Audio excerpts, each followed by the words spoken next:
বিশ্বকবি রবীন্দ্রনাথ ঠাকুরের সেরা কিশোর কবিতা। এই বইটি আজ বিশ্ব সাহিত্য কেন্দ্র থেকে আমি কিনেছি। এই বইটি আমি আগেও কিনেছি, সেটি অবশ্য আমাদের গ্রামের বাড়িতে সংগ্রহে আছে। রবীন্দ্রনাথ, যিনি বাংলা ভাষাকে, বাংলা সাহিত্যকে 100 বছর সামনে এগিয়ে দিয়ে গেছেন, অনন্য উচ্চতায় নিয়ে গেছেন, যিনি প্রথম বাঙালি যিনি সাহিত্যে অর্থাৎ কবিতায় নোবেল পুরস্কার পেয়েছেন। তার লেখা অসংখ্য কালজয়ী সৃষ্টি পাঠকের কাছে বিপুলভাবে সমাদৃত। তার একটি বই সেরা কিশোর কবিতা আজ আমি সংগ্রহ করেছি, এবং এখান থেকে দু একটি লেখা আমি পড়ে শোনাচ্ছি, যে লেখাগুলো আমরা ছেলেবেলায় পড়েছি, পাঠ্য বইয়ে পড়েছি, এবং সেই ভালো লাগা, সেই মুগ্ধতা আজও ছুঁয়ে যায়, আজও স্পর্শ করে যায়, আজও মন কেড়ে নেয়। বীরপুরুষ, এটি আসলে কে না পড়েছে বলুন? মনে করো যেন বিদেশ ঘুরে, মাকে নিয়ে যাচ্ছি অনেক দূরে, তুমি যাচ্ছ পালকিতে মা চড়ে, দরজা দুটো একটুকু ফাঁক করে, আমি যাচ্ছি রাঙা ঘোড়ার পরে, টকবকিয়ে তোমার পাশে পাশে, রাস্তা থেকে ঘোড়ার ঘুরে ঘুরে রাঙা ধুলোয় মেঘ উড়িয়ে আসে। সন্ধে হলো, সূর্য নামে পাটে, এলেম যেন জোড়া দিঘির মাঠে, ধুধু করে যেদিকে পানে চাই, কোনখানে জনমানব নাই, তুমি যেন আপন মনে তাই, ভয় পেয়েছ ভাবছ এলেম কোথা, আমি বলছি ভয় করো না, ভয় করো না মাগো, ওই দেখা যায় মরা নদীর সুতা।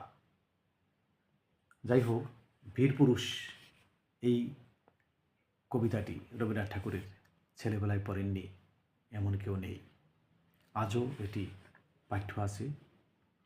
মনে করো যেন বিদেশি ঘুরে, মাকে নিয়ে যাচ্ছি অনেকে দূরে, তুমি যাচ্ছ পালকিতে মা চড়ে, দরজা দুটো একটুকু ফাঁক করে।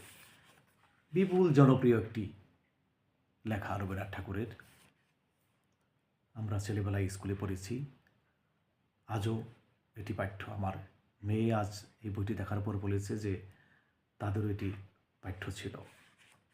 আরেকটি তুমুল জনপ্রিয় একটি লেখা রবীন্দ্রনাথ ঠাকুরের, ছেলেবেলায় এটি আপনারা সবাই পড়েছেন, আমিও পড়েছি, আমার সন্তান পড়েছে, আবার নতুন করে এই বইতে পড়ি। তালগাছ। তালগাছ এক পায়ে দাঁড়িয়ে, সব গাছ ছাড়িয়ে উঁকি মারে আকাশে, মনে সাত, কালো মেঘ ফুরে যায়, একেবারে উড়ে যায়, কোথা পাবে পাখা সে, তাই তো সে ঠিক তার মাথাতে, গোল গোল পাতাতে ইচ্ছাটি মেলে তার। পুরোটার পারলাম না, শুধু এটুকু বলি যে তালগাছ এটি রবীন্দ্রনাথ ঠাকুরের লেখা একটি অমর সৃষ্টি, আমাদের পাঠ্য ছিল, আজও এটি পাঠ্য আছে। তালগাছ এক পায়ে দাঁড়িয়ে, সব গাছ ছাড়িয়ে উঁকি মারে আকাশে। রবীন্দ্রনাথের সৃষ্টি, তার সম্পর্কে আসলে বলার দুঃসাহস আমার নেই, আমি একেবারেই নগণ্য মানুষ, ক্ষুদ্র মানুষ। রবীন্দ্রনাথ এবং কাজী নজরুল দুজনেই অমর হয়ে আছেন লেখনীর মাধ্যমে। এই বইটি সেরা কিশোর কবিতা রবীন্দ্রনাথ ঠাকুরের, বিশ্ব সাহিত্য কেন্দ্র থেকে আজ আমি সংগ্রহ করেছি।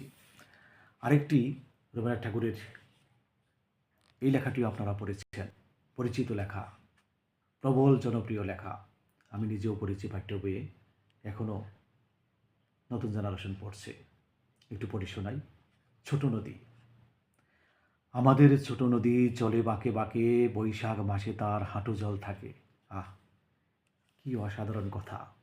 আমাদের ছোট নদী চলে বাঁকে বাঁকে, বৈশাখ মাসে তার হাঁটু জল থাকে।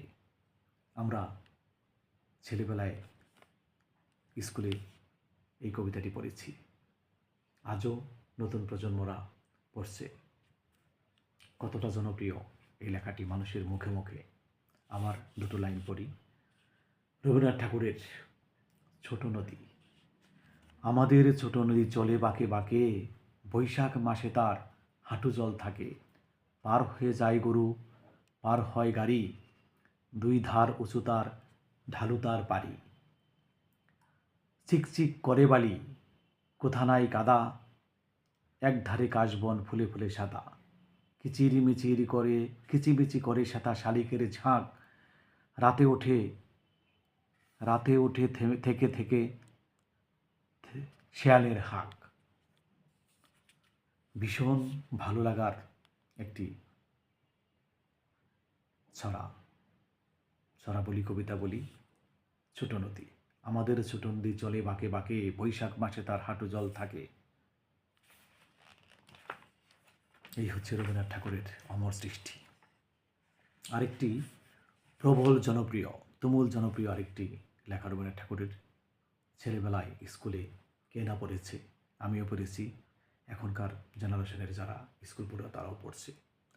মেঘের কোলে রোদ হেসেছে, রবীন্দ্রনাথ ঠাকুর। যত পড়ছি একেবারে ছেলেবেলায় ফিরে যাচ্ছি।